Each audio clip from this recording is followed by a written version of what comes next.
सूत्र के पहले एक दो प्रश्न पूछे गए, उनकी बात कर लेनी उचित। एक मित्र ने पूछा है कि आप जो कह रहे हैं वो बात समझ में भी आती है और समझ में आती भी नहीं, तो क्या करें? उनका प्रश्न मूल्यवान है। ऐसी सभी की प्रतीति होगी, क्योंकि समझ के दो तल हैं। एक तो जो मैं कहता हूं वह आपकी बुद्धि की समझ में आ जाता है, आपकी बुद्धि को युक्तिपूर्ण लगता है, आपकी बुद्धि को प्रतीत होता है कि ऐसा होगा।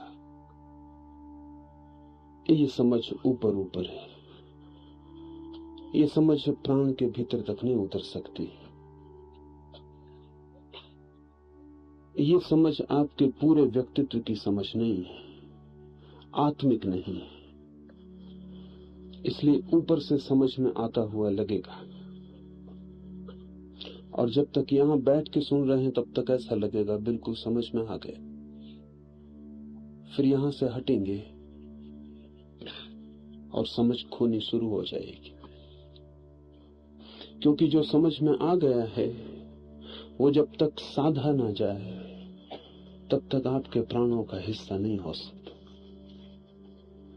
जो समझ में आ गया है जब तक वो आपके खून मांस मज्जा में सम्मिलित न हो जाए तब तक वो ऊपर से किए रंग रोगन की तरह उड़ जाएगा। फिर जो समझ में आ गया है उसके भीतर आपकी पुरानी सब समझ दबी हुई पड़ी। जैसे ही यहां से हटेंगे वो भीतर की सब समझ इस नई समझ के साथ संघर्ष शुरू कर देगी। वो इसे तोड़ने की, हटाने की कोशिश करेगी। इस नए विचार को भीतर प्रवेश करने में पुराने विचार बाधा देंगे, अस्त व्यस्त कर देंगे, हजार शंकाएं संदेह उठाएंगे। और अगर उन शंकाओं और संदेह में आप खो जाते तो वो जो समझ की झलक मिली थी वो नष्ट हो जाएगी। एक ही उपाय है कि जो बुद्धि की समझ में आया है उसे प्राणों की ऊर्जा में रूपांतरित कर लिया जाए, उसके साथ हम एक तालमेल निर्माण कर लें, हम उसे साधें भी। वो केवल विचार न रह जाए, वो गहरे में आचार भी बन जाए। न केवल आचार बल्कि हमारा अंतस भी उससे निर्मित होने लगे, तो ही धीरे धीरे जो ऊपर गया है वो गहरे में उतरेगा और साधा हुआ सत्य फिर आपके पुराने विचार उसे न तोड़ सकेंगे, फिर वे उसे हटा भी ना सकेंगे, बल्कि उसकी मौजूदगी के कारण पुराने विचार धीरे धीरे स्वयं हट जाएंगे और तिरोहित हो जाएंगे। तो ये बात ठीक है, साधक के लिए सवाल ऐसा है, उचित है। समझ में आ जाता है फिर हम तो वैसे ही बने रहते हैं। अगर हम वैसे ही बने रहते हैं तो जो समझ में आया है वो ज्यादा देर टिकेगा नहीं। कहां टिकेगा, किस जगह जाएगा, भूल जाएगा, विस्मृत हो जाएगा। ऐसे तो बहुत बार आपको समझ में आ चुका है, ये कोई पहला मौका नहीं है। न मालूम कितनी बार आप सत्य के करीब करीब पहुंचकर वापस हो गए, न मालूम कितनी बार द्वार खटखटाना भर था कि आप आगे हट गए हैं और दीवार हाथ में आ गई है। भूल यही हो जाती है कि जो हमारी समझ में आता है उसे हम तत्काल जीवन में रूपांतरित नहीं करते। इस संबंध में ये बात ख्याल लेने जैसी है कि अगर आपको कोई गाली दे तो आप तत्काल क्रोध करते हैं, और आपको कोई समझ दे तो आप तत्काल ध्यान नहीं करते। कुछ बुरा करना हो तो हम तत्काल करते हैं, कुछ भला करना हो तो हम सोच विचार करते हैं। ये दोनों मन की बड़ी गहरी तरकीबें हैं, क्योंकि जो भी करना हो उसे तत्काल करना चाहिए तो ही होता है। क्रोध करना हो कि ध्यान करना हो, इससे कोई फर्क नहीं पड़ता। बुरा हम करना चाहते हैं, इसलिए हम तत्काल करते हैं, एक क्षण रुकते नहीं, क्योंकि रुके तो फिर न कर पाएंगे। कोई गाली दे, उससे कहा है कि 24 घंटे बाद आके जवाब दूंगा, फिर कोई जवाब संभव नहीं होगा। 24 घंटा तो बहुत लंबा वक्त है। 24 क्षण भी अगर आप चुपचाप विचार में व्यतीत कर दें तो शायद क्रोध करने का मन नहीं रह जाए, शायद हंसी आ जाए, शायद उस आदमी की नासमझी पता चले, या शायद वो ठीक ही गाली दे रहा है ये भी पता चल जाए।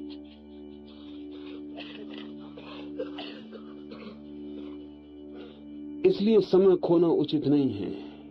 जैसी गाली की चोट पड़े तत्काल उबल पड़ना जरूरी है, फिर पछताने का काम पीछे कर लेंगे। आपने ख्याल किया है कि सभी क्रोधी पछताते, क्रोध करने के बाद पछताते। अगर थोड़ी देर रुक जाते तो क्रोध करने के पहले ही पछतावा आ जाता और क्रोध कभी ना होता। जिसका पछतावा क्रोध के बाद आता है वो कभी क्रोध से मुक्त नहीं हो पाएगा। जिसका पछतावा क्रोध के पहले आ जाता है वही मुक्त हो सकता है, क्योंकि जो हो चुका वो हो चुका, उसे अन किया नहीं किया जा सकता।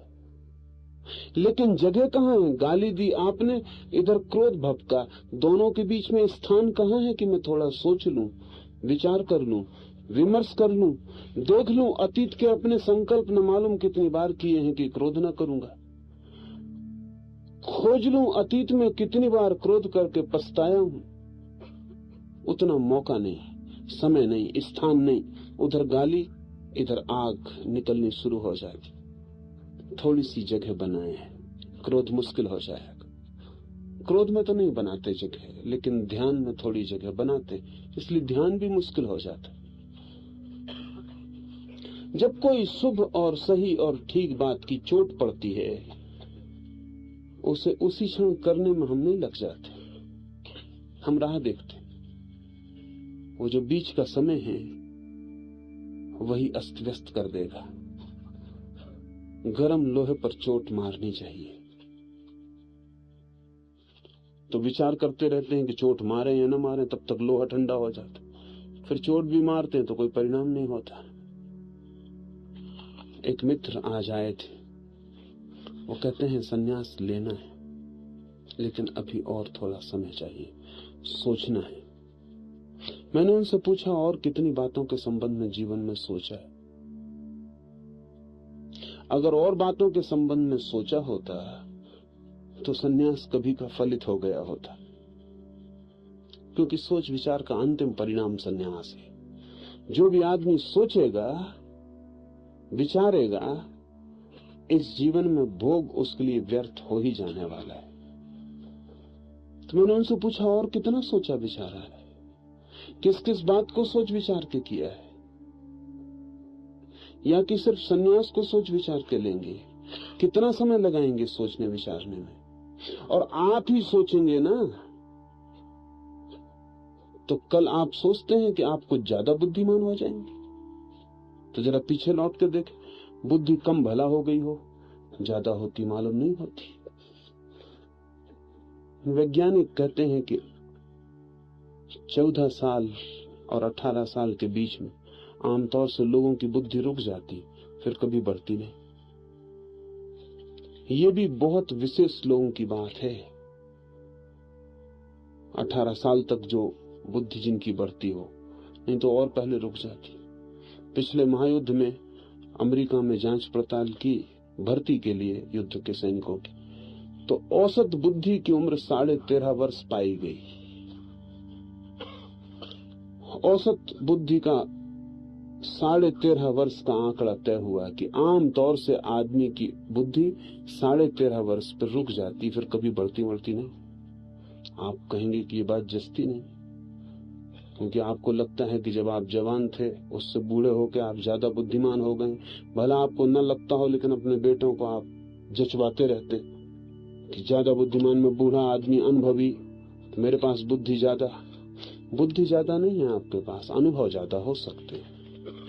अनुभव तो संग्रह है, बुद्धि उस संग्रह का उपयोग है, वो अलग बात है। बच्चे के पास संग्रह कम होता है, आपके पास ज्यादा है,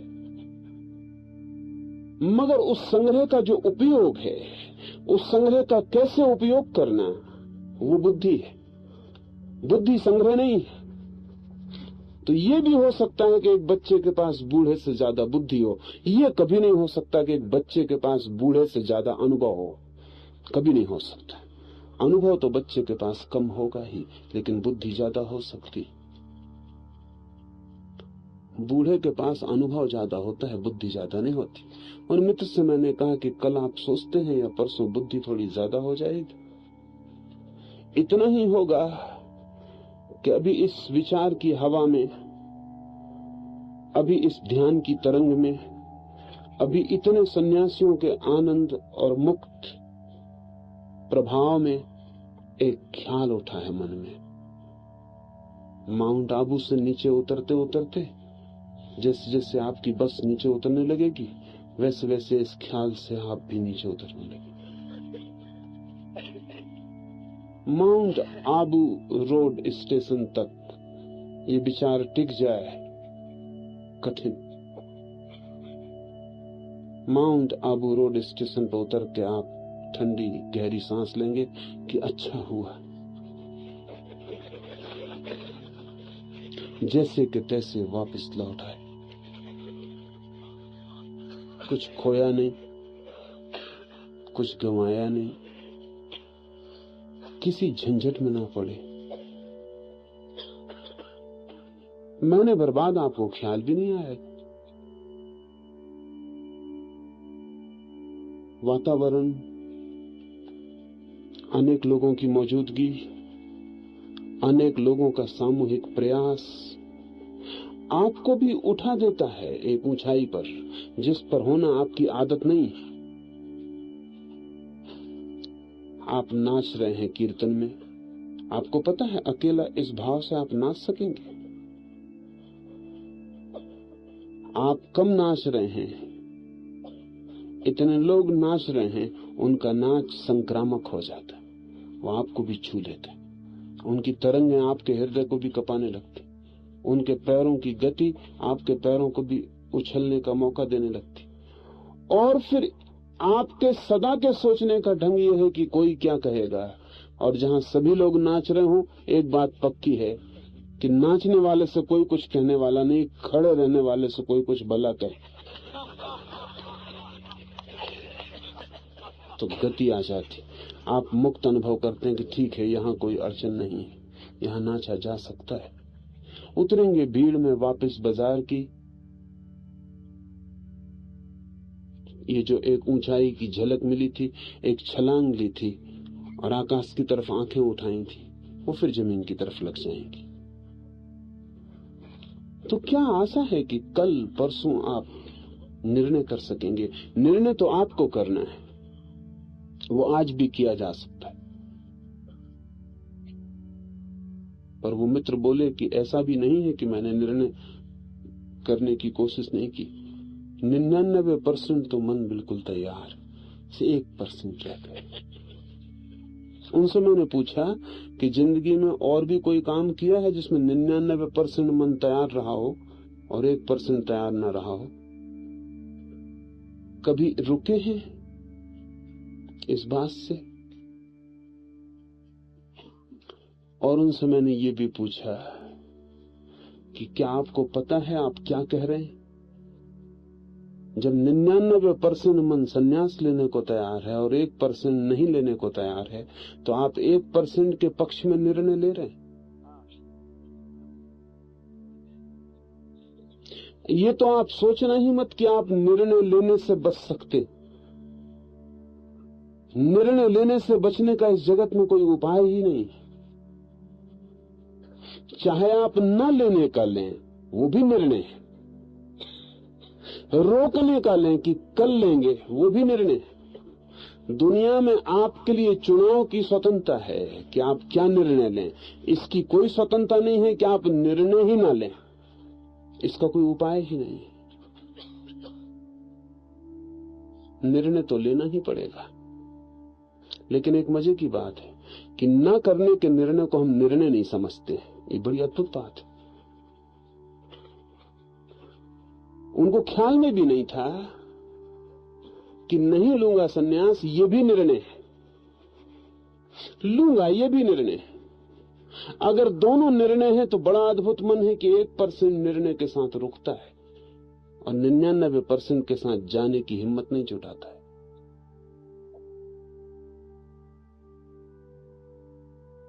हम अपने को धोखा देने में बड़े कुशल हैं। ऊपर बुद्धि को समझ में आ जाता है सन्यास, तो हम डरते भी हैं।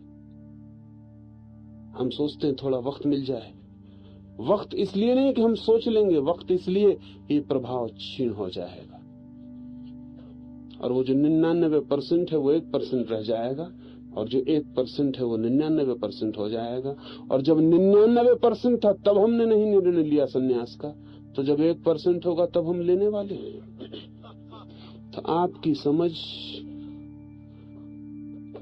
चूंकि आप उसे रूपांतरित नहीं करते, निर्णय नहीं बनाते, डिसीजन नहीं बनाते, कभी गहरी नहीं जा सकती। इसे ठीक से ख्याल में ले लें।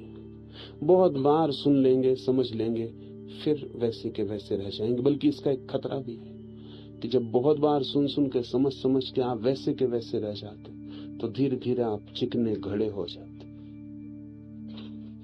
क्योंकि इतनी चीजें फिसलती हैं आप पर से, तो चिकनाहट पैदा होती। इतने विचार आप पे गिरते हैं और आप वैसे ही रह जाते हैं, और विचार गिर जाते हैं नीचे और घड़ा अपनी जगह बैठा रहता, घड़ा चिकना हो जाता। तो जितनी बार आप ऐसी बातें सुन के वैसे रह जाते हैं, उतना कठिन होता जा रहा है। क्योंकि तब बात गिरेगी नहीं कि खिसल जाएगी नीचे, घड़ा बिल्कुल चिकना हो गया, रास्ते बन गए खिसलने के। अच्छा है अच्छी बात ही ना सुने, सुने तो हिम्मत करें और अपने को बदलने का निर्णय लें।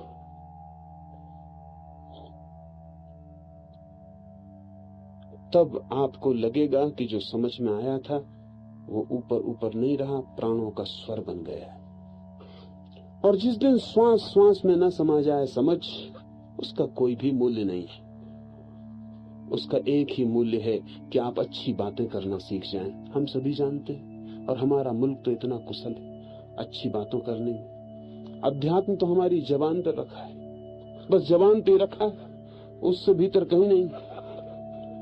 किसी से भी पूछ लें, ब्रह्म ज्ञान तो कोई भी जानता है, कोई भी जानता है। हमारे पूरे देश की व्यवस्था मन की चिकने घड़े की हो गई। हजारों साल से तीर्थंकरों, अवतारों, ऋषियों का हमने एक ही उपयोग किया कि सुन सुन के हम चिकने घड़े हो गए। मुझसे कोई पूछता था, मैं एक गांव में था, और मुझसे वो कहने लगा आदमी कि ये भारत बड़ी पुण्य भूमि है, सारे अवतार यहीं हुए, सारे तीर्थंकर यहीं हुए, सारे बुद्ध यहीं हुए। मैंने कहा कि तू फिर से सोच, ये पुण्य भूमि है कि यहाँ पापी बड़े अद्भुत हैं कि इतने सब हुए फिर भी वो बिना बदले बैठे, कि सब अवतार गए हमारे चिकने घड़े पर लकीर न खींच पाए, कि सब तीर्थंकर आए हमने कहा और जाओ, हम उनमें से नहीं हैं कि बातों में आ जाएं। क्या मतलब क्या होता है? एक घर में अगर गांव भर के डॉक्टर आए तो उसका मतलब है कि गांव में वही घर सबसे ज्यादा बीमार। सारे अवतारों को यहीं पैदा होना पड़े। और कृष्ण ने कहा है गीता में कि जब धर्म की गिलानी बढ़ती और जब पाप बढ़ जाता और जब दुष्ट जन बढ़ जाते, तब मैं आता हूं और सब अवतार यहीं आए। तो मतलब क्या है? पुण्य भूमि। अगर कृष्ण का वाक्य सही है तो जहां उनको नहीं जाना पड़ा पुण्य भूमि वहां हो सकती, लेकिन सबको चुकता यहां आना पड़ा। बात जाहिर है कि इस मुल्क की आत्मा बिल्कुल चिकनी हो गई। हमने इतनी अच्छी बातें सुनी हैं और सुन सुन के हम ऐसे तल्लीन हो गए हैं कि करने की हमने कभी फिक्र ही नहीं की। समझ आपकी तब तक गहरी न हो पाएगी, पूरी न हो पाएगी, जब तक समझ आपकी अंतरात्मा में प्रविष्ट नहीं होती। और आप कोई निर्णय लें तो ही समझ अंतस में प्रविष्ट होती। निर्णय द्वार है। छोटे से निर्णय भी बड़े क्रांतिकारी हैं। किस बात का निर्णय लिया ये बहुत मूल्य का नहीं है, निर्णय लिया, इस लेने में ही आपके प्राण इकट्ठे हो जाते, एकजुट हो जाते। निर्णय लेते ही आप दूसरे आदमी हो जाते। वो निर्णय बिल्कुल क्षुद्र भी हो सकता है। मैं आपसे कहता हूं कि 10 मिनट खांसे भी नहीं, बड़ी अमानवीय बात मालूम पड़ती। आपको खांसी आ रही हो, मैं खांसने तक नहीं देता, दुष्टता मालूम पड़ती।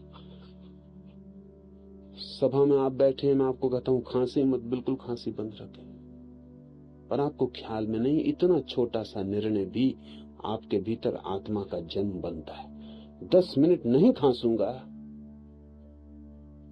और अगर इसमें आप सफल हो गए तो एक खुशी की लहर रोए रोए में फैल जाती। आपको पता चलता है कि मैं कोई निर्णय लूं तो पूरा कर सकता हूं। खांसी, छींक बड़ी गड़बड़ चीजें, उनको रोको तो और जोर से आती, रोको तो सारा ध्यान उन्हीं पे केंद्रित हो जाता है। रोको तो खांसी भी बगावत करती। वो कहती ऐसा तो कभी नहीं किया, ये क्या नया ढंग सीख रहे हैं, ये क्या बात है, ये तो अपना कभी संबंध नहीं रहा ऐसा कि मैं आऊं और आप रोके। ये तो मैं ना भी आऊं, दूसरे को आ रही हो तो आप खांस लेते थे, आपको ना भी हो तो दूसरे की भी पकड़ लेते थे। ये क्या हुआ है? लेकिन अगर 10 मिनट भी आप बिना खांसे रुक जाते हैं तो आपके और शरीर के बीच का संबंध इस छोटी सी बात से भी बदल रहा है। इसमें आपसे कहता हूं रुक जाएं। गुरुजीएफ इसका बड़ा प्रयोग करता था ध्यान में। उसने इसके लिए स्टॉप मेडिटेशन ही नाम दे रखा था। आप राजी हो जाएंगे थोड़े समय में तो उस प्रयोग को हम पूरा करेंगे। जब मैं आपसे कहता हूं रुक जाएं तो मेरे रुक जाने में अभी मैं आप पे ज्यादा जोर नहीं दे रहा हूं। गुरुजीएफ भी कहता था रुक जाएं, लेकिन रुक जाने का मतलब था जैसे हैं, एक पैर ऊपर है और एक पैर नीचे है, नाच रहे थे तो वहीं रह जाए। गर्दन आड़ी है तो वैसी रह जाए, शरीर झुका है तो वैसा रह जाए। फिर जरा भी कोई फर्क नहीं करना है, जो हालत है वैसी रह जाए। चाहे शरीर धड़ाम से गिर जाए, पर आपको कुछ फर्क नहीं करना है। शरीर गिरे तो गिर जाए, और जैसा गिर जाए वैसे ही रहने देना है। आपको भीतर से इंतजाम नहीं करना है कि पैर जरा तिरछा है तो थोड़ा सा सीधा करके लेट जाए ना। तो गुरुजीएफ इसको स्टॉप मेडिटेशन कहता था, और उसने हजारों लोगों को इससे गहरे अनुभव करवाए। और ये बड़ा कीमती प्रयोग है, क्योंकि एकदम से रुक जाना और धोखा देने में दूसरे को कोई सवाल नहीं। आप अपने को दे सकते।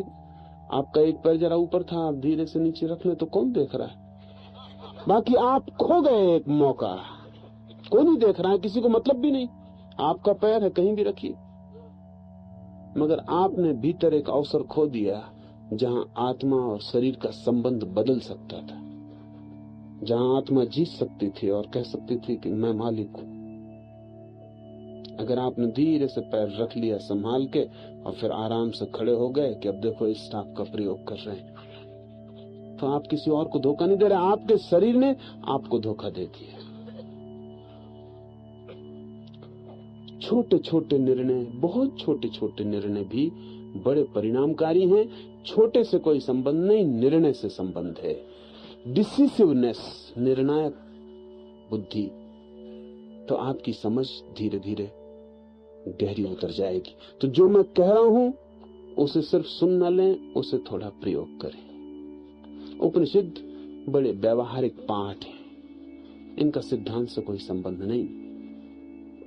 इनका आपको बदलने, रूपांतरित करने की कीमिया से संबंध है। ये तो सीधे सूत्र हैं जिनसे नए मनुष्य का निर्माण हो जाता है। लेकिन कठिनाई यही है कि कोई दूसरा छेनी हथौड़ी लेके आपका निर्माण नहीं कर सकता।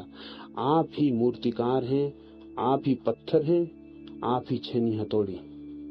तीनों काम आपको ही करने हैं। अपने ही पत्थर को अपने ही निर्णयों की छेनी हथौड़ी से, अपने ही संकल्प की शक्ति से काटना है, छांटना है।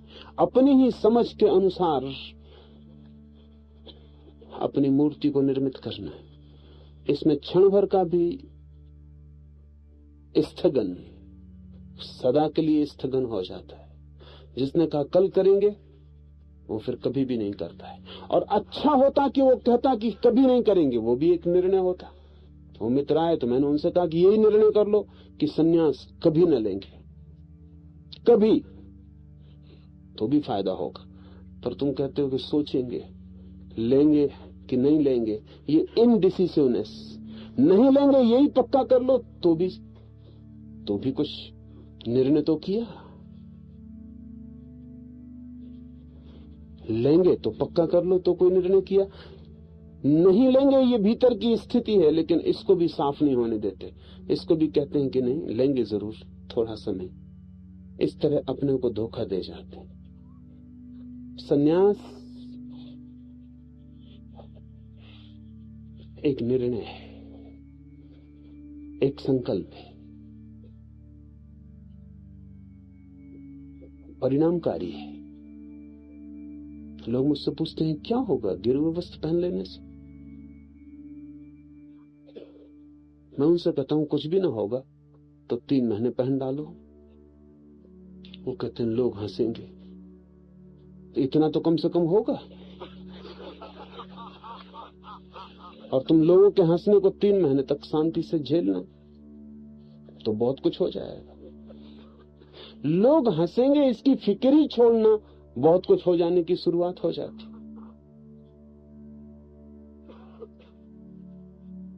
लोग मुझसे कहते हैं बाहर की बदलाहट से क्या होगा, आप तो भीतर की बदलाहट बता दें। मैं उनसे कहता हूं बाहर तक की बदलाहट की हिम्मत तुम्हारी नहीं, तुम भीतर की बदलाहट की बातें कर रहे हो। कपड़े बदलने में प्राण छूटते हैं, चमड़ी अगर बदलने लगूंगा तो मुश्किल पड़ेगी, और भीतर की तुम बातें कर रहे हो।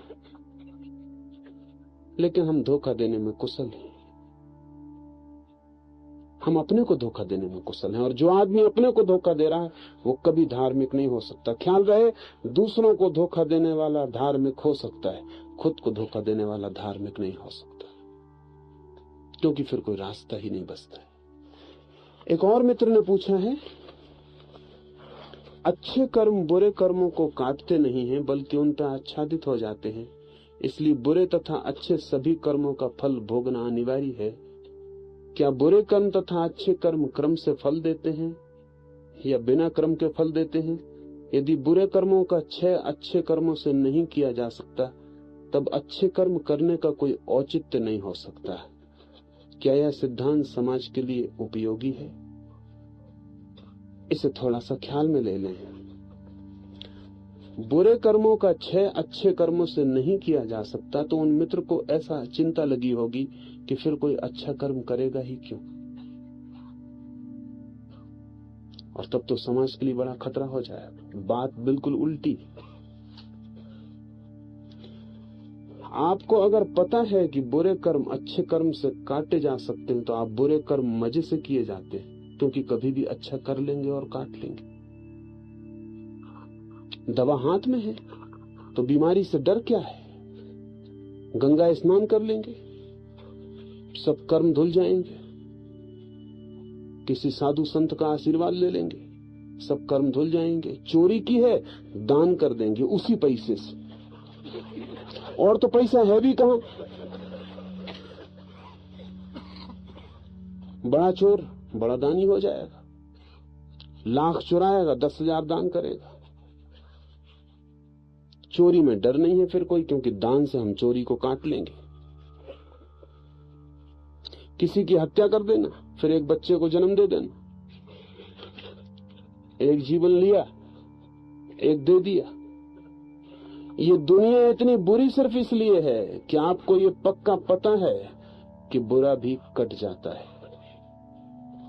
जब मैंने आपसे कहा कि बुरे को काटने का कोई भी उपाय नहीं, अच्छा कर्म भी बुरे कर्म को नहीं काटेगा, तो आपको बुरा कर्म करते वक्त पुनः सोचना होगा कि जो नहीं कट सकता है और जिसे भोगना ही पड़ेगा अनिवार्यता, जिसमें कोई उपाय नहीं है, न कोई अच्छा कर्म साथ देगा, न दान पुण्य साथ देगा, न गंगा, न तीर्थ, न गुरु, न भगवान, कोई आशीर्वाद साथ न देगा, जो किया है वो मुझे भोगना ही पड़ेगा, तो करते वक्त आपको ठीक से सोच लेना है, क्योंकि ये बात आखिरी हुई जा रही, इसमें अब कोई उपाय नहीं। इसमें ऐसा नहीं कि रोएंगे भगवान के सामने कि हम तो पतित हैं और तुम पतित पावन, तो कुछ करो, हमारा कुछ न बिगड़ेगा, तुम्हारा नाम बदनाम होगा कि तुम पतित पावन। और हम तो इसीलिए करते रहे पाप कि न करेंगे पाप तो तुम पतित पावन कैसे रहोगे। तो अब दिखाओ अपना पतित पावन रूप।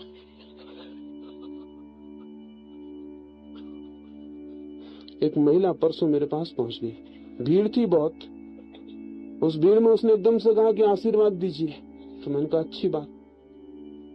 दूसरे दिन वो वापस आ गई, उसने कहा आशीर्वाद फलेगा तो, क्योंकि अच्छे महात्मा जो होते उनका आशीर्वाद फलता है, आपने आशीर्वाद दिया था। मैंने कहा तो मुश्किल मामला दिखता है, मुझे तू अदालत में ले जाएगी, मुझे पता भी तो चले कि मामला क्या है, किस मामले में तेरा आशीर्वाद फलवाना।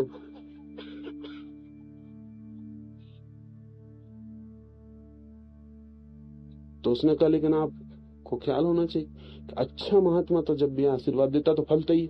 तो मैंने कहा इसमें एक उपाय है मेरे लिए, कम से कम अदालत मुझे नहीं जाना पड़ेगा, न फले तो समझना कि न मैं अच्छा था न महात्मा था, बात खत्म हो गई। इसमें एक सुविधा मेरे लिए तूने बना दी कि न फले, अब मुझे पूछना भी नहीं कि तुरा क्या तुझे चाहिए था, तो समझ लेना कि अच्छा भी नहीं था महात्मा भी नहीं था, बात खत्म हो गई। इसे हम धार्मिक मन कहते हैं। उस महिला का ख्याल है वो धार्मिक है। इस जगत में नियम है, इस जगत में एक आंतरिक अनुशासन है जिसको हमने रित कहा है वेदों में, लाओसे ने जिसे ताओ कहा है। उसमें कोई अंतर नहीं पड़ता, उसमें कोई अपवाद नहीं होते। कर्म आप जो करेंगे वो आपको भोगना ही पड़ेगा। ये विचार अगर गहन हो जाए तो आपको कर्म की धारा बदलनी पड़ेगी, और यही सत्य है। ये सत्य स्पष्ट हो जाए तो समाज के लिए उपयोगी होगा। आप कितने दिन से समझा रहे हैं लोगों को, समाज बदलता तो दिखता पड़ता नहीं, पाप बढ़ते जाते हैं उल्टे, क्योंकि सुविधा का ख्याल है हमें कि कोई उपाय बाहर निकलने का है। अगर मैं एक पाप करता हूं तो उस पाप के भवन में प्रवेश का द्वार ही नहीं है, एग्जिट भी है, उससे निकला जा सकता है। तो घुसने में इतना कोई डर नहीं है। मैंने जो आपसे कहा उसका मतलब ये कि एग्जिट नहीं है, आपको भोगना ही पड़ेगा। भोग कर ही बाहर निकल सकते हैं, काटने का उपाय नहीं है, भोगना ही काटना है। एक ही निर्जरा है कि उसे भोग लेना पड़ेगा तो वो कट जाएगा, और कोई निर्जरा नहीं है उस। और दूसरी बात उन्होंने कही कि फिर अच्छे कर्म करने का औचित्य क्या रह जाता। तो उनके प्रश्न से भी जाहिर है बात कि अच्छे कर्म का औचित्य उनकी नजर में भी बुरे को काटने के लिए ही है। वो पूछते हैं कि अगर आप ऐसा कहते हैं तो फिर अच्छे कर्म का औचित्य ही नहीं रह जाता। मतलब एक ही औचित्य था अच्छे कर्म का कि बुरे कर्म को काटे। अगर बुरा कर्म नहीं कटता है तो औचित्य ही खत्म हो गया। तो उनके प्रश्न से भी जाहिर है जो मैं कह रहा हूं कि उनका चित्त भी यही मानता है कि अच्छे कर्म का एक ही औचित्य है, दान का एक ही औचित्य है कि चोरी को काटो। तब तो चोरी महत्वपूर्ण हो गई और दान गौण हो गया। और अगर दुनिया में चोरी न हो तो दान असंभव हो जाए। इसलिए एक तथाकथित विचारशील व्यक्ति करपात्री ने अपनी एक किताब में कहा है कि अगर समाजवाद आ जाएगा तो धर्म का बड़ा ह्रास होगा, क्योंकि न होगा कोई गरीब तो दान किसको देंगे। इसलिए गरीब रहना चाहिए ताकि दान दिया जा सके, और दान के बिना तो मोक्ष है नहीं। समझे मतलब आप इसका मतलब हुआ कि नरक रहना चाहिए, भूखा आदमी सड़क पर होना चाहिए। न होगा भूखा, रोटी किसको दीजिएगा? और किसी ने रोटी आपकी दान के न ली तो फंसे आप, मोक्ष कहां से मिलेगा? तो आपके अच्छे कर्म का औचित्य बुरे कर्म पर निर्भर है, उसके कटने पर। तब तो इसका मतलब हुआ कि अच्छा आदमी बुरे आदमी का शोषण कर रहा है, और अच्छा कर्म बुरे कर्म की छाती से फायदा ले रहा है, खून पी रहा है।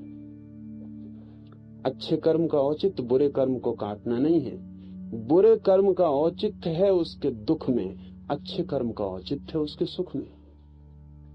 अच्छे कर्म से सुख मिलता है, वो उसका औचित्य है। जो सुख चाहता है वो अच्छा कर्म करता है, और जो सोचता है कि बुरा कर्म करके सुख पालूंगा वो नासमझी करता है, वो नियम के प्रतिकूल जा रहा है, वो दुख पाएगा। अच्छे कर्म का औचित्य है उसके फल में, बुरे कर्म का औचित्य है उसके फल में, या अनौचित्य जो भी कहें। बुरे कर्म में अच्छे कर्म का औचित्य कैसे हो सकता है? उनका कोई संबंध नहीं है। अच्छा कर्म फल लाता है वो है सुख, बुरा कर्म फल लाता है वो है दुख। और अगर हम ये ठीक से समझा सकें और ये बात गहरी बैठ जाए चित्त में कि जिसे भी सुख चाहिए उसे अच्छे कर्म की यात्रा करनी चाहिए, तो समाज का फायदा होगा। और जिसे दुख चाहिए वो बुरे कर्म की यात्रा करे, और बुरे कर्म की यात्रा जो कर रहा है उसे दुख का फल भोगना ही पड़ेगा। फिर वो पीछे ये कहने लगे कि मैं थोड़ा अच्छा कर लेता हूं, इससे मैं लीप पोत दूंगा बुरे को, ये नहीं हो सकता। यानी इसे ऐसा समझिए कि मैंने आपको गाली दी तो मैंने आपको चोट पहुंचाई, दुख पहुंचाया, वो दुख तो घटित हो गया। फिर मैंने माफी मांगी और आपको सुख पहुंचाया। क्या आप सोचते हैं कि मैंने माफी मांग के जो सुख पहुंचाया उससे वो जो दुख हुआ था वो नहीं हुआ? वो हो चुका, वो दुख तो हो चुका। आपको मैंने जो चोट पहुंचाई वो दुख तो हो चुका। अब चोट पहुंचा के जो मैंने मलहम पट्टी की ये दुख को नहीं मिटाती, सिर्फ उस चोट के ऊपर मलहम पट्टी करती। मैंने गाली दी, मैंने एक बुरा कर्म कर लिया, गाली दे के मैंने भी दुख पा लिया। मैंने माफी मांगी, मैंने अच्छा कर्म किया, अच्छा कर्म करके मैंने भी सुख पा लिया। बुरा दुख में ले जाता है, अच्छा सुख में ले जाता है। अच्छा जितना ज्यादा होता है उतना सुख बढ़ जाता है, बुरा जितना ज्यादा होता है उतना दुख बढ़ जाता है। जिस आदमी को सुख में रहना है उसे धीरे धीरे बुरे को नहीं करना है और अच्छे को करते जाना है। लेकिन धर्म का संबंध सुख से भी नहीं है, क्योंकि दुख से तो बचना हम सबके मन की आकांक्षा है सामान्य। जब तक आप दुख से बचने की आकांक्षा से भरे हैं तब तक आप साधारण आदमी हैं, धार्मिक नहीं। अभी तो आपकी चाह सुख की है। यही औचित्य है अच्छे कर्म का कि आपसे कहा जाए अच्छा कर्म करिए, सुख चाहते हैं सुख मिलेगा, और दुख चाहते नहीं है बुरा कर्म मत करिए, इससे दुख मिलेगा। अगर बुरे और दुख की अनिवार्यता ऐसे ही दिखाई पड़ जाए जैसे आग में हाथ डालने से जलता है, तो लोगों के हाथ आग में जाने से रुक जाएंगे। अगर अच्छे कर्म के और सुख का संबंध ऐसे ही जोड़ दिया जाए कि हाथ में फूल आने से जैसे सुगंध आती है, अगर ये इतना साफ हो जाए तो लोग अच्छे कर्म में उतर जाएंगे। लेकिन धर्म का इससे कोई अभी संबंध नहीं है। अभी ये नीति है, अभी ये तल समाज की नैतिकता का है। लेकिन जो आदमी सुख का अनुभव करता है धीरे धीरे उसे पता चलता है एक नई बात का कि दुख तो व्यर्थ है ही, सुख भी व्यर्थ है। दुख तो दुख देता ही है, जब सुख पूरी तरह मिलता है तो वो भी दुख देने लगता है, सुख नहीं देता। उससे भी ऊब पैदा हो जाती है। सुख का जो दुख है वो है ऊब, बोर्डम। आपने कभी किसी जानवर को उबा हुआ देखा है? बोर्ड कि कोई गधा खड़ा हो और दिखाई पड़ जाए कि उबे हुए खड़े, कि कोई भैंस खड़ी हो और उबी हुई खड़ी। ना, आदमी को छोड़कर जमीन पर कोई जानवर उबता ही नहीं, सिर्फ आदमी उबता है। क्यों? क्योंकि जानवर निरंतर अपनी सामान्य जीवन की सुविधा जुटाने में ही व्यतीत हो जाता है। उसे कभी इतना सुख अर्जित नहीं हो पाता कि ऊब जाए। ऊब का संबंध सुख, बहुत सुख हो तो ही ऊब आती। इसलिए गरीब आदमी भी ऊबा हुआ नहीं दिखाई पड़ता, अमीर आदमी ऊबा हुआ दिखाई पड़ता है। अमीर आदमी का चेहरा देखो तो ऊबा हुआ रहता है, कुछ सार नहीं ऐसा मालूम पड़ता है, खींचे जा रहे हैं, कुछ मतलब नहीं। लेकिन गरीब आदमी के पैर में गति होती है, चाहे पैर में ताकत ना हो, खून भला कम हो, ताकत भला कम हो, लेकिन गति होती है, कहीं पहुंचने का लक्ष्य होता है और आशा होती है, और आंखों में आशा की झलक होती। कल एक मकान बन जाएगा, परसों एक दुकान खुल जाएगी, बेटा पढ़ लेगा, बड़ा स्वर्ग मालूम होता है भविष्य। जिनका बेटा पढ़ के घर आ गया वो जानते हैं कि बेटा घर जब पढ़ के आता तो क्या मतलब होता है, कैसा दुख लाता है। जिनके महल बन गए हैं अब उनको पता चलता है कि ये महल तो कारागार हो गए।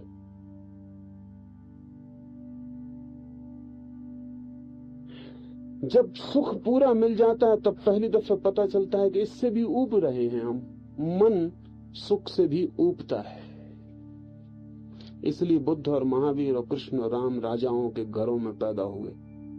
गरीब के घर में पैदा होकर कोई तीर्थंकर और अवतार नहीं हो पाता है। उसका कारण है क्योंकि ऊब ही नहीं पाता सुख से। जैनियों के 24 तीर्थंकर राजाओं के बेटे, बुद्ध, राम, कृष्ण सब राजाओं के बेटे। कारण राजा के घर में ही पता चलता है कि चीजें सब व्यर्थ हैं। हो तभी तो पता चलेगा, हो ही ना तो पता कैसे चलेगा। बुद्ध को अगर पता चला कि स्त्री देह में कुछ भी नहीं है तो उसका कारण यह था कि बुद्ध के पिता ने उनके राज्य में जितनी सुंदर लड़कियां थी सब बुद्ध के हरम में इकट्ठी कर दी थी। तो पता चला कि कुछ सार नहीं। असार तो तभी पता चलेगा जब आपके पास मौजूद हो कोई चीज। इसलिए आज अमेरिका सबसे ज्यादा ऊबा हुआ है और भाग रहा है सारी दुनिया में अमेरिका का जवान लड़का और जवान लड़की कि कहीं ऊब से छुटकारा हो जाए। कहीं भी, चाहे गांजा हो, अफीम हो, marijuana हो, कुछ भी हो, कोई तरकीब मिले कि ये जो ऊब है ये मिट जाए। सुख से जब ऊब पैदा होती है और प्राण जब इस आकांक्षा से भर जाते हैं कि अब हम सुख के ऊपर कैसे जाएं, तब धर्म का जन्म होता है। तो अच्छे कर्म के औचित्य दो हुए। एक, अच्छे कर्म का फल सुख है, इसलिए जो लोग बिना धार्मिक हुए भी सुख की आकांक्षा करते हैं, सभी करते हैं, नास्तिक हो, अधार्मिक हो, हिंदू हो, मुसलमान हो, कोई भी हो, जो लोग सुख की आकांक्षा करते हैं, अच्छे कर्म का औचित्य यह है कि अच्छे कर्म से सुख मिलता है, वो उसका परिणाम है। और अच्छे कर्म का दूसरा औचित्य यह है कि जब सुख मिल जाता है तब सुख की व्यर्थता दिखाई पड़ती है। और जब सुख व्यर्थ होता है तो आदमी धर्म की यात्रा पर निकलता है। धर्म की यात्रा का अर्थ है सुख से भी कैसे छुटकारा हो, दुख से कैसे छुटकारा हो, ये संसार की यात्रा है, और सुख से भी कैसे छुटकारा हो, ये मोक्ष की यात्रा। अब हम सूत्र को लें।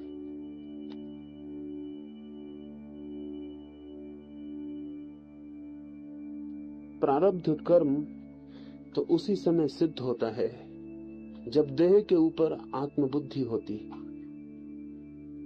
पर देह के ऊपर आत्मभाव रखना तो कभी इष्ट नहीं, इसलिए देह के ऊपर की आत्मबुद्धि को तज कर प्रारब्ध कर्म का त्याग करना। कर्म तो पकड़ता ही हमें तब है जब हम मानते हैं कि ये शरीर मेरा है। इसका अर्थ हुआ कि कर्म शरीर को पकड़ता है, हमें कभी नहीं पकड़ता। लेकिन जब हम शरीर को पकड़ लेते हैं तो स्वभाव था कर्म की गिरफ्त में हो जाते हैं। कर्म पकड़ता है शरीर को और हम भीतर से पकड़ लेते हैं शरीर को। कर्म पकड़ता बाहर से शरीर को, हम भीतर से पकड़ लेते शरीर को। तो कर्म से हमारा संबंध जुड़ जाता है शरीर के माध्यम से। कर्म आत्मा को कभी नहीं पकड़ता, सदा ही शरीर को पकड़ता है।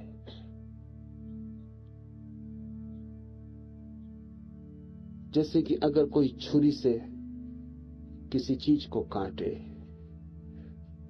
तो जहां भी पदार्थ है वहां छुरी से काटा जा सकता है। लेकिन आप आकाश को छुरी से काटे तो नहीं काटा जा सकता। छुरी गुम जाएगी और आकाश अनकटा रह जाएगा। कर्म का जो प्रभाव है, जो परिणाम है, वो जो छुरी है कर्म की, वो पदार्थ को काट सकती है। शरीर पदार्थ है, मन भी पदार्थ है। पदार्थ से पदार्थ की टक्कर हो सकती है, लेकिन भीतर जो चैतन्य है वो शून्य आकाश। कोई कर्म उसे काटता नहीं, छूता नहीं। लेकिन एक बात हो सकती कि वो जो भीतर चैतन्य है वो अगर शरीर को मान ले मेरा, इसकी उसे स्वतंत्रता है मानने की। चेतना को स्वतंत्रता है ये मानने की कि वो मान ले कि मेरा। तो शरीर मेरा है ये मानते ही शरीर की जो जो पीड़ाएं हैं वो मुझ में फलित होने लगेंगी। इसे हम ऐसा समझें, घर में मैंने सुना आग लग गई, तो जो मकान मालिक है वो छाती पीट के रो रहा है। लेकिन तभी एक पड़ोसी ने आके कहा कि क्या कर रहे हो तुम, नाहक रो रहे हो। मकान का तो इंश्योरेंस हो चुका है, कल ही तो तुम्हारा लड़का इंश्योरेंस दफ्तर में सब करवा रहा था। लड़का कहाँ है तुम्हारा? लड़का कहीं बाहर गया था। बाप ने कहा क्या ठीक, इंश्योरेंस हो चुका? अरे तब तो रोने की कोई बात ही नहीं। आंसू विदा हो गए। मकान अब भी चल रहा है, वही मकान, लेकिन अब इंश्योरेंस हो गया। तो मकान मेरा है, इससे संबंध तत्काल हटके वो जो इंश्योरेंस से पैसा मिलेगा वो मेरा है। अब मकान से मेरा हट गया।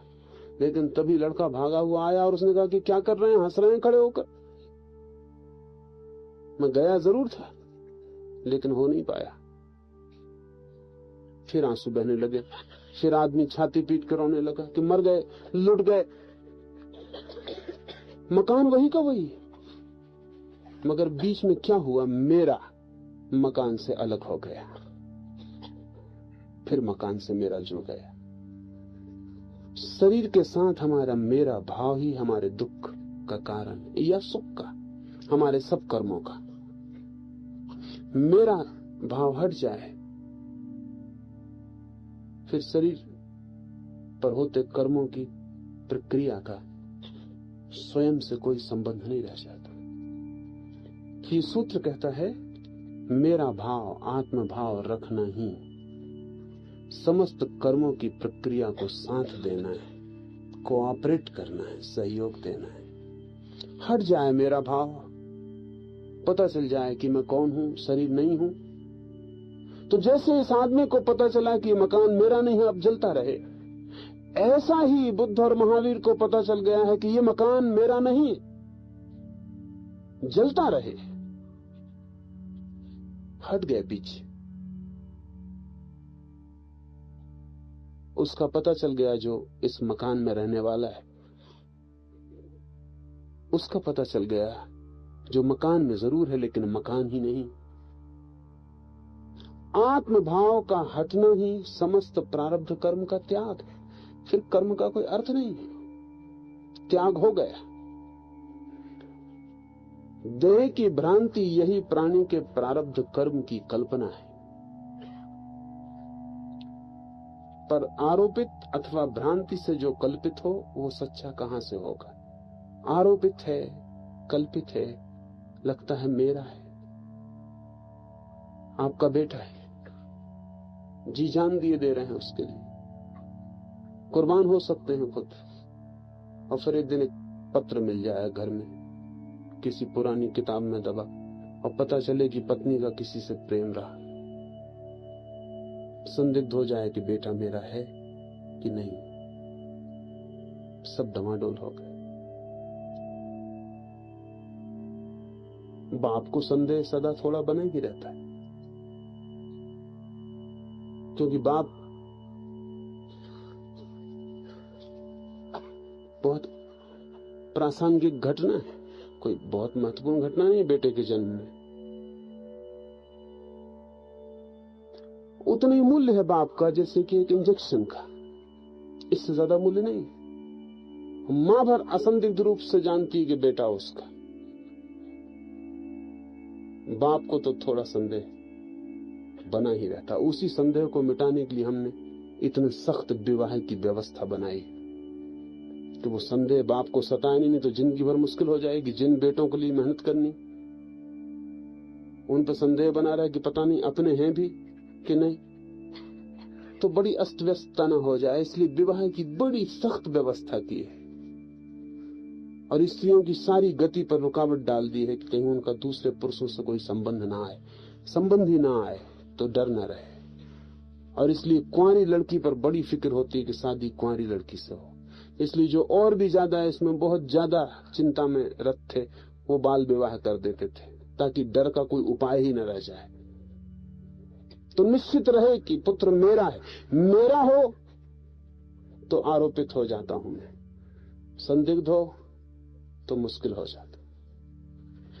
जहां मेरे का आरोपण है वहां लगता है कि बस मैं जुड़ गया और अब मैं सब कुछ कर सकता हूं, फिर सब दुख भी झेलूंगा। जहां मेरा हटता है वहां लगता है मैं टूट गया, अलग हो गए। ये सब आरोपित है। मेरे का सारा भाव आरोपित है। मेरा इस जगत में कुछ भी नहीं, मेरा शरीर भी मेरा नहीं, वो भी मेरे माँ बाप से मिलता है। उनका भी नहीं है, उनके माँ बाप से मिलता है। खोजने अगर हम जाएं तो अरबों खरबों वर्षों की यात्रा है छोटे से अणु की, जिससे आपका शरीर बना हुआ है। न हड्डी आपकी, न मांस आपका, न मज्जा आपकी, कुछ भी आपका नहीं, न मन आपका। सिर्फ आप ही आपके हैं, लेकिन उस आप का कोई पता नहीं है आपको। वो कौन है भीतर जो सिर्फ जिसे मैं कह सकूं मेरा, जिसे मैं कह सकूं मैं। मेरे को हटाते जाएं, छोड़ते जाएं, एलिमिनेट करते जाएं। उपनिषद कहते हैं, कहते जाएं नेति नेति, ये भी मैं नहीं, ये भी मैं नहीं, हटाते जाएं। सब मेरे से संबंध तोड़ लें, तब अचानक जैसे अंधेरे में ज्योति जल जाए, उसका अनुभव होगा जो मैं हूं। मेरे से छुटकारा होने पर मैं का अनुभव होता है और मेरे के फैलाव को बढ़ाते जाने से मैं का अनुभव क्षीण होता चला जाता है। तो जितना बड़ा मेरे का विस्तार, उतने कम मैं का अनुभव। इसलिए बुद्ध और महावीर घर छोड़कर भागे। घर की वजह से तकलीफ न थी, बड़ा विस्तार था साम्राज्य का, बहुत कुछ था जो मेरा था। उस मेरे की मात्रा इतनी ज्यादा थी कि उसमें मैं का कहीं पता नहीं चलता था कि मैं कौन हूं। सारा मेरे का साम्राज्य छोड़कर भाग गए। महावीर ने अत्यंत कोशिश की है भागने की, वस्त्र तक छोड़ दिए, नग्न हो गए ताकि कुछ भी कहने को ना बचे कि मेरा, ये मेरा है, ये कपड़ा मेरा है, ये भी कहने को ना बचे। क्यों? सिर्फ एक कारण से, ताकि ये जो मेरे के बड़े विस्तार में मैं की कोई अनुभूति नहीं होती, पता नहीं चलता, सबको छोड़ के भाग जाऊं, खालिस अकेला रह जाऊं, तो शायद पता चले कि मैं कौन। मेरे से तोड़कर मैं का पता आसान है, मेरे से जोड़कर मैं का पता मुश्किल होता जाता है। इसलिए जितनी चीजें जुड़ती जाती हैं, जितना परिग्रह होता जाता है, जितना विस्तार होता चला जाता है, उतना ही मैं का केंद्र लुप्त होता चला जाता, दबता चला जाता। मेरे का सारा जाल कल्पित है। सत्य तो हूं मैं, मेरा है असत्य। जो सच्चा नहीं है उसका जन्म कहां से होता है? जिसका जन्म नहीं हुआ उसका नाश कहां होता है? इस प्रकार जो असत है, वस्तु रूप है ही नहीं, उसको प्रारब्ध कर्म कहां से हो? बड़ी विचारपूर्ण बातें कही हैं। जो असत है, जो है ही नहीं, मेरा, इसका जन्म कहां से होता है, कब होता है, इसका अंत कैसे होगा? कठिन है, क्योंकि हमें लगेगा कि जब मेरा है तो उसका कहीं से जन्म तो होता ही होगा, नहीं तो होगा कैसे। और अगर मेरा कुछ है तो कहीं उसकी मृत्यु तो होती होगी, नहीं तो फिर छुटकारा कैसे होगा। इस बात को समझने के लिए मैंने पीछे जो आपसे मिथ्या की कोटि कही थी उसे ख्याल में ले लें। रस्सी पड़ी है, सांप दिखाई पड़ गया, पास जाके देखा सांप नहीं है, रस्सी है। अब सवाल यह है कि इस रस्सी में सांप दिखाई पड़ा तो सांप का रस्सी में जन्म तो हुआ, दिखाई पड़ा था, मगर जन्म कहां हुआ। झूठ का जन्म कैसे होगा। और फिर अब लालटेन लेकर आए तो दिखाई पड़ा कि सांप नहीं है, तो मृत्यु भी हो गई, लेकिन मरी हुई लाश कहां है उस सांप की। जो दिखाई पड़ता है और था नहीं, उसका जन्म भी नहीं होता है, उसकी मृत्यु भी नहीं होती, वो सिर्फ भ्रांति है। पर भ्रांति होती है, भ्रांति हो सकती है, भ्रांति आरोपित है। रस्सी में किसी सांप का कोई जन्म हुआ ही नहीं था, आपके ही मन ने प्रक्षेपण किया था और रस्सी पर सांप दिखाई दिया था। आप सिनेमा गृह में बैठते, आपकी पीठ की तरफ आप लौट के नहीं देखते, देखेंगे भी क्या, वहां कुछ होता भी नहीं देखने को। सामने पर्दे पर सब होता है, रंग का, रूप का, गीत का, संगीत का प्रवाह होता है पर्दे पर सामने।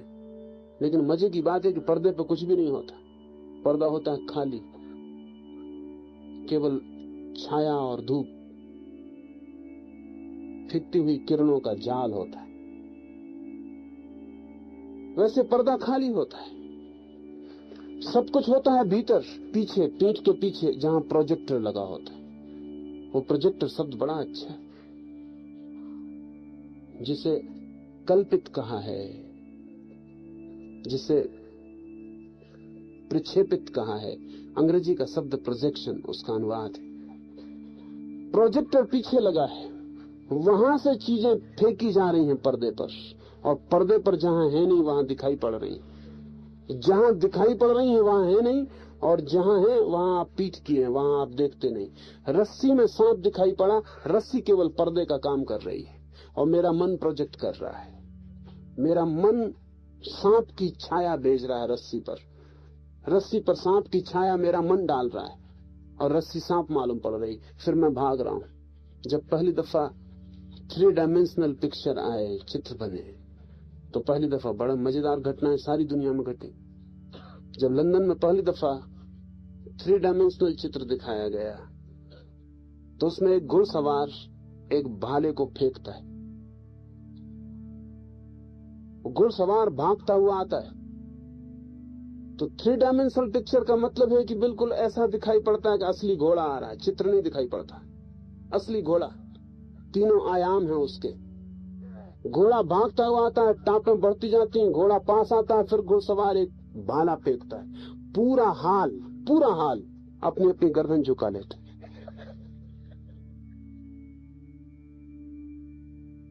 पूरे हाल में बीच में जगह बन जाती भाले के निकलने, चीख मच जाती हैं, महिलाएं बेहोश हो जाती।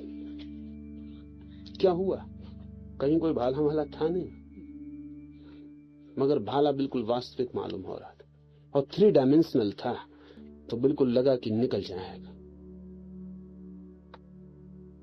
तो उस क्षण में झुक जाना, क्योंकि मन को भीतर क्या पता कि भाला असली है कि नकली, कि दिखाई पड़ रहा है नहीं, मन तो आदतवश झुक गया कि कहीं भाला लग न जाए। ये तो क्षण में हो गया, इसलिए सोचना थोड़ी पड़ता है।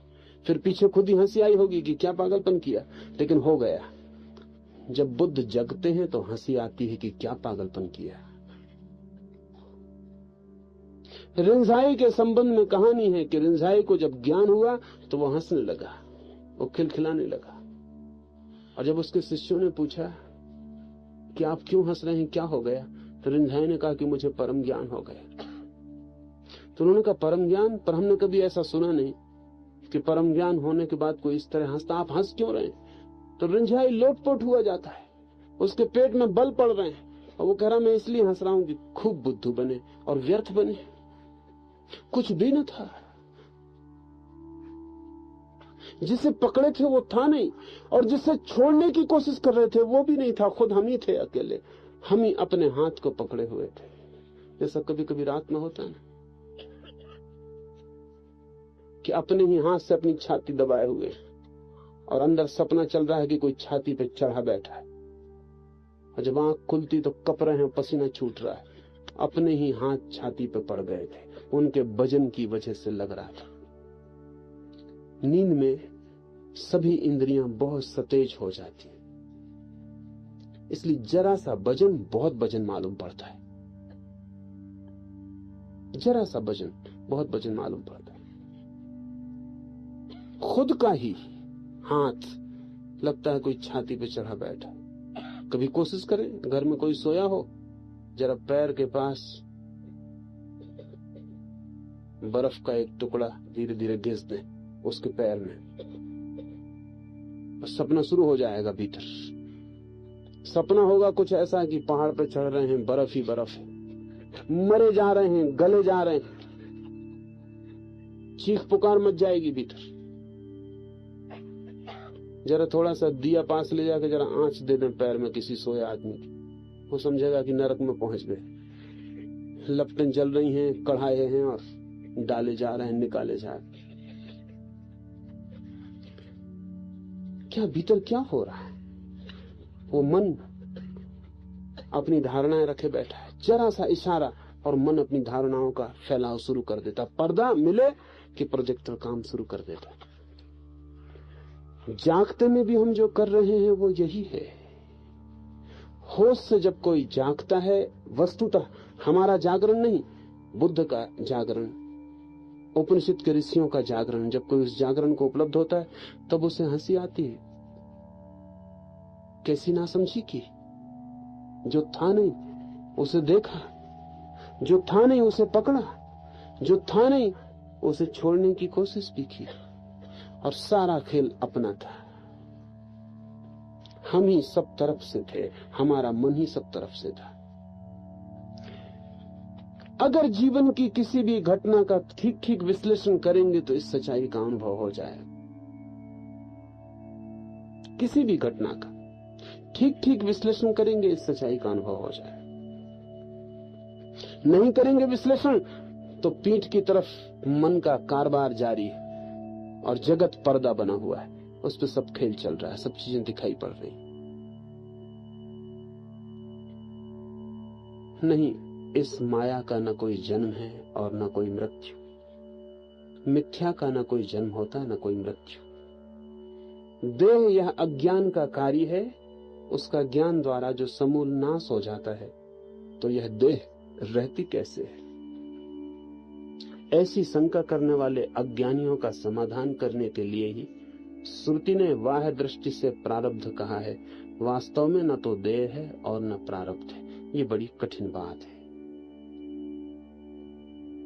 और जो मैं परसों आपसे एक दो दिन पहले कह रहा था और अड़चन मालूम पड़ी होगी, मैंने आपसे कहा था कि बुद्ध को झूठ बोलना पड़ता, महावीर को झूठ बोलना पड़ता है आपकी वजह से, क्योंकि आप झूठ की ही भाषा समझते और कोई भाषा नहीं समझते। ये सूत्र में है। ये सूत्र कह रहा है कि वास्तव में न तो देह है और न प्रारब्ध है। वस्तुतः सत्य में न तो देह है और न प्रारब्ध है, न कोई बुरा कर्म है और न कोई भला कर्म है, न कोई सुख है और न कोई दुख है। वास्तव में संसार नहीं है। ये तो वास्तविकता है, लेकिन ये कही नहीं जा सकती। सूत्र कहता अज्ञानियों से ये कहा नहीं जा सकता, क्योंकि अगर अज्ञानियों से कहोगे देह नहीं है तो वो कहेंगे हद हो गई, आपका दिमाग ठीक है, आप अपने दिमाग का इलाज करवा लें। अज्ञानियों से कहोगे संसार नहीं तो आपको पागल खाने में भेज देंगे। ज्ञानी अज्ञानियों के बीच वैसी हालत में है जैसा अंधों के बीच में कोई आंख वाला हो। वो कहे बड़ा प्रकाश है और सब अंधे हंसे। वो कहे क्या बातें कर रहे हो, मस्तिष्क तो रास्ते पे है, ठिकाने पे, कैसा प्रकाश। वो कहे मुझे दिखाई पड़ता है, तो अंधे सब हंसे कि दिखाई पड़ने का मतलब, दिखाई पड़ने जैसी कोई चीज सुनी है कभी, होती है कभी? न हमारे बाप दादों को ही, न उनके बाप दादों को ही। जरूर तुम्हारा सिर फिर गया है। अंधों के बीच में आंख वाले की क्या गति होगी आप समझते? अगर समझदार होगा तो भूल के भी वो बातें नहीं करेगा जो अंधों को दिखाई नहीं पड़ रही। और अगर अंधों को भी वो आंख के रास्ते पर लाना चाहता है तो उसे बहुत सी डिवाइसेस, उपाय करने पड़ेंगे। उसे सीधा ये कहना ठीक नहीं होगा कि मैं आंख वाला हूं और तुम सब अंधे हो और मैं तुम्हारी आंख का इलाज करता हूं और तुम जो हो वो नहीं है, कुछ और है जो आंख के खुलने पर दिखता है। तुम बिल्कुल झूठ में जी रहे हो। तो अंधों की आंख का इलाज करने की बजाय अंधे मिलके उसकी आंख का इलाज कर देंगे। कई दफे हो गया, जीसस को हमने सूली पे लटकाया, मंसूर को हमने काट डाला, सुकरात को जहर पिला दिया।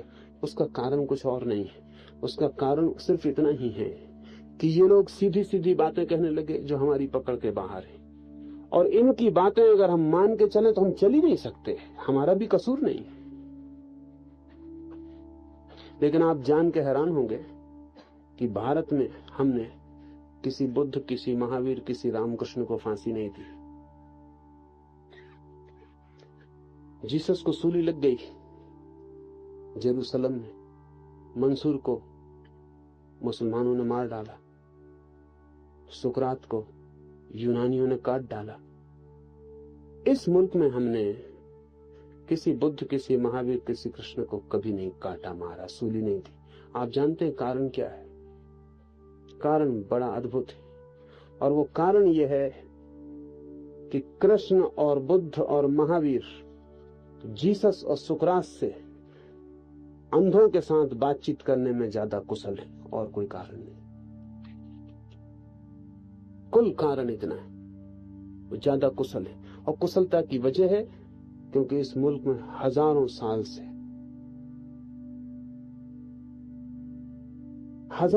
से बुद्धों, महावीरों ने अंधों से बातें की, तो उन्होंने तरकीबें ईजाद कर ली। जीसस गड़बड़ हालत में पड़ गए। जीसस की सारी शिक्षा तो हुई भारत में, तो उन्हें अंदाज नहीं था। भारत से वो सब सीख के लौटे और जेरूसलम में जाकर उन्होंने जब बोलना शुरू किया तो जेरूसलम की परंपरा में उसकी कोई भी जगह न थी। जीसस बिल्कुल ही विजाती मालूम पड़े और जीसस की बातें पागलपन की मालूम पड़ी। पुरानी बाइबल में कहा है कि जो एक आंख फोड़े तुम्हारी, उसकी दोनों फोड़ देना। अंधों की भाषा। और जीसस ने जाके वहां आंख वालों की भाषा बोलनी शुरू कर दी। एकदम अचानक, कोई बीच में सेतु नहीं था। कहा कि जो तुम्हारे बाएं गाल पर चांटा मारे, दायां भी उसके सामने कर देना। कि जो तुम्हारा कोट छीने, कमीज भी उसको दे देना। कि जो तुमसे कहे 1 मील बोझ को ढो चलो, तुम 2 मील तक साथ चले जाना। हो सकता है संकोच बस उसने 1 ही मील कहा हो। ये आंख वालों की भाषा, जहां नियम था कि जो पत्थर मारे ईंट मारे पत्थर से जवाब देना, बिल्कुल समझ के बाहर पड़ गई। असल में जीसस आंख वाले की बात सीधी सीधी कह दी अंधों से। बुद्ध, महावीर ज्यादा कुशल है और लगभग सत्य ईजाद करने में उनका कोई मुकाबला नहीं। ये उपनिषद का सूत्र कह रहा है, ये साफ ही कह रहा है। ये कह रहा है कि न तो ये देह है, न ये कर्म है, लेकिन अज्ञानियों को उनकी शंका समाधान करने के लिए वाह दृष्टि से, ऊपर की दृष्टि से देह और कर्म और प्रारब्ध की बात कही। वास्तव में न देह है और न प्रारब्ध है। बड़ी मुश्किल बात है। सच है ये कि सभी शास्त्र 99% झूठ है। झूठ इसलिए कि वो अंधों को समझाने के लिए कहे गए वाह दृष्टि से, नहीं तो उनकी समझ में कुछ भी नहीं पड़ता है। वो उलझन में पड़ जाएंगे। तो उनको सीधा सीधा समझाने, जैसे बच्चों को हम समझाते हैं, कहते गा गणेश का। गणेश की कोई बपौती नहीं, गधे का भी गा है। और जब से भारत धर्म निरपेक्ष हो गया, तो पहले स्कूल की किताबों में जब मैं पढ़ता था तब तो गा गणेश का होता था। अभी मैं सुनता हूँ गा गधे का होता है, क्योंकि गधा जो है ज्यादा निरपेक्ष जानवर है। गणेश तो हिंदू संप्रदाय के हो जाते, गधा किसी संप्रदाय का नहीं। गधे सभी संप्रदायों में पाए जाते।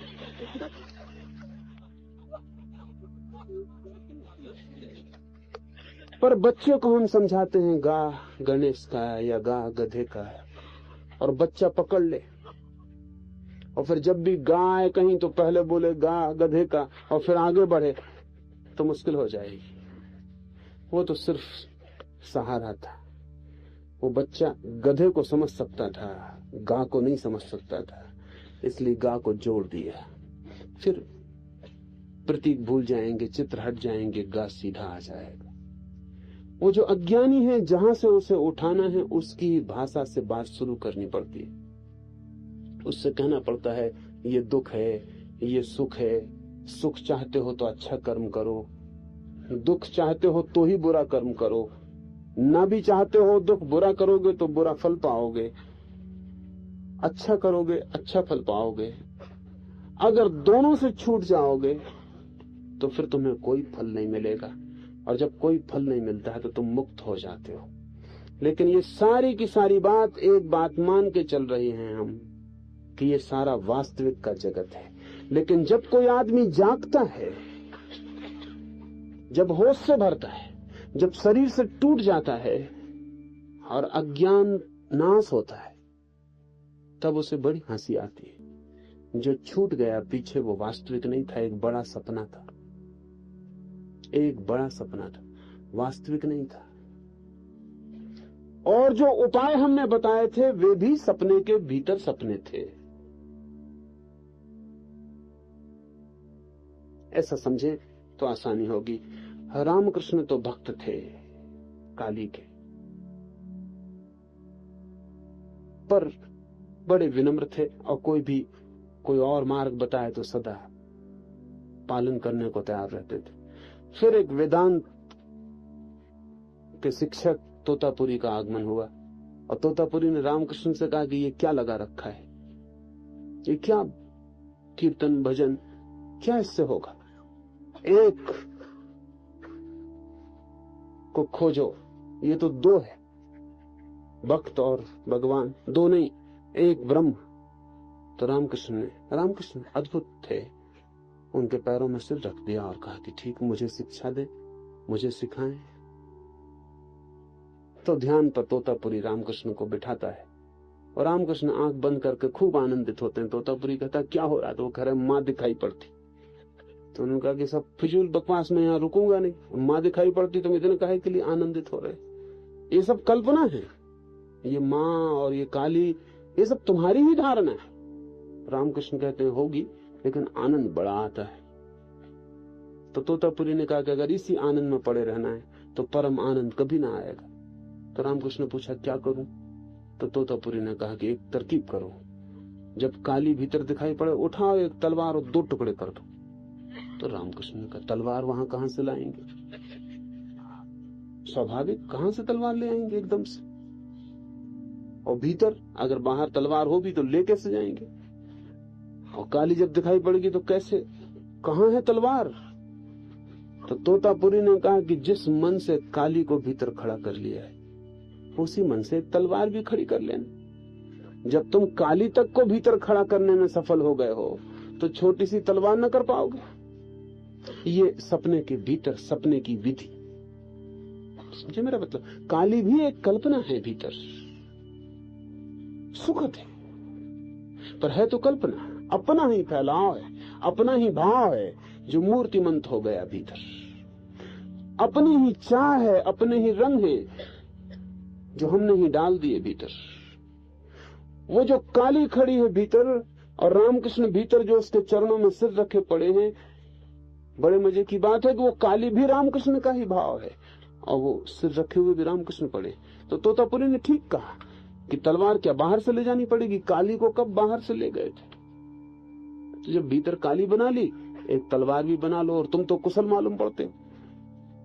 जब काली को देखते हो इतने आनंदित होते हो तो मतलब तुमने बिल्कुल पक्की मजबूत काली बना ली, और तुम्हें शक सुबह भी नहीं है उसकी सच्चाई में। एक तलवार और बना लो।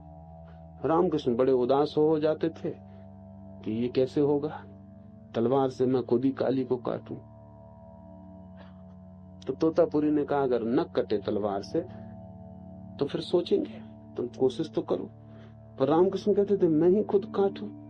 तो तोतापुरी ने कहा कि फिर मैं रुकूंगा नहीं, और जब तुमने स्वीकार किया कि साधना में उतरोगे वेदांत की, तो थोड़ी हिम्मत जुटाओ, ये क्या बच्चों जैसा रोते हो। तो तोतापुरी एक कांच का टुकड़ा ले आया और रामकृष्ण से कहा कि बैठो, ध्यान करो, और जब मैं देखूंगा काली भीतर आ गई तो कहीं तुम भूल ना जाओ, क्योंकि तुम ऐसे मोहित दिखते हो कि तुम भूल जाओगे, और अगर काली याद भी रही तो तुम्हारी हिम्मत भी नहीं दिखती, तुम तलवार उठा लोगे।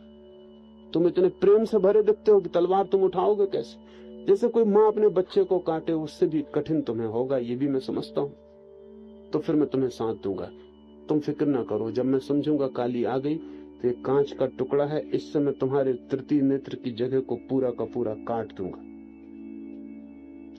जब तुम्हें यहाँ दरार मालूम पड़े और लगे खून बहने लगा और दर्द उठने लगे, मैं काटता जाऊंगा, रगड़ता जाऊंगा कांच के टुकड़े से, तब तुम भी हिम्मत उठा के उसी तरह एक जोर की चोट करना तलवार की, और 2 टुकड़ों में काली को तोड़ देना। ठीक है, अगर तीसरे नेत्र पर कांच से काटा जाए तो भीतर तीसरे नेत्र में ही दिखाई पड़ता है सब कुछ, वो चाहे काली हो और चाहे राम हो, चाहे कृष्ण हो, कोई भी हो, वो तीसरे नेत्र में ही उनकी प्रतिबिंब बनता है। तो अगर तीसरे नेत्र को बाहर से काटा जाए और भीतर से भी कोई हिम्मत जुटाए तो तीसरे नेत्र के कटान के अनुभव के साथ ही कोई भी भीतर की प्रतिमा टूट के 2 टुकड़े हो जाती। रामकृष्ण ने हिम्मत की, प्रतिमा 2 टुकड़े होकर टूट गई, गिर गई। रामकृष्ण ने लौट के बाहर कहा, the last barrier has fallen, जो आखिरी बाधा थी वो गिर गई। मगर ये सब उपाय मैं समझा ये रहा था कि काली भी एक असत्य भीतर और तलवार भी एक असत्य भीतर, लेकिन एक असत्य से दूसरा असत्य कट जाता है। ये सारे उपनिषद के ऋषि जो नहीं है उसे काटने के लिए उपाय बता रहे हैं, क्योंकि हमने जो नहीं है उसे मान रखा है कि है, तो कुछ उपाय हमें दिए जा रहे हैं जिनसे वो कट जाए। झूठी बीमारी झूठी दवा की मांग करती। हमारा सारा भाव संसार झूठ है, इसलिए इतनी विधियों की जरूरत है, और इसलिए कोई भी विधि काम दे सकती, कोई भी विधि काम दे सकती, बस पकड़ जाए आपको। सपने के भीतर एक सपना, सपने से सपने को काटना, और कोई उपाय भी नहीं। सत्य से सत्य नहीं काटा जाता, कट भी नहीं सकता। सत्य से असत्य भी नहीं काटा जाता, कट भी नहीं सकता, क्योंकि असत्य और सत्य का कहीं कोई मिलन ही नहीं होगा, कटेगा कैसे। असत्य से ही असत्य कटता है, एक असत्य से दूसरा असत्य कट जाता है, और जब दोनों गिर जाते हैं तो जो शेष रह जाता है, ऐसा समझें कि कांटा लग गया पैर में तो एक दूसरा कांटा उठा के उसे निकाल लेते। कांटे से कांटा निकलता है, फिर दोनों कांटे फेंक देते। तो ये सूत्र कह रहा है कि ना तो है देह, ना है कर्म, ना है प्रारब्ध, ना है संसार। वास्तव में आपसे नहीं कह रहा है कि आप मानने लगे कि ना है कर्म, ना है देह, ना है संसार, तभी आप मुश्किल में पड़ जाएंगे। अभी इसी वक्त नहीं, आपके लिए अभी है, क्योंकि अभी आप नहीं हैं, इसलिए सभी झूठ अभी सत्य है। अभी सत्य का पता नहीं है, इसलिए सभी झूठ सत्य है। जिस दिन आपको अपने सत्य का पता चलेगा, सभी झूठ मिथ्या हो जाएंगे। स्वयं को जानते ही संसार मिथ्या हो जाता है, स्वयं को न जानने से ही मिथ्या संसार सत्य मालूम होता है।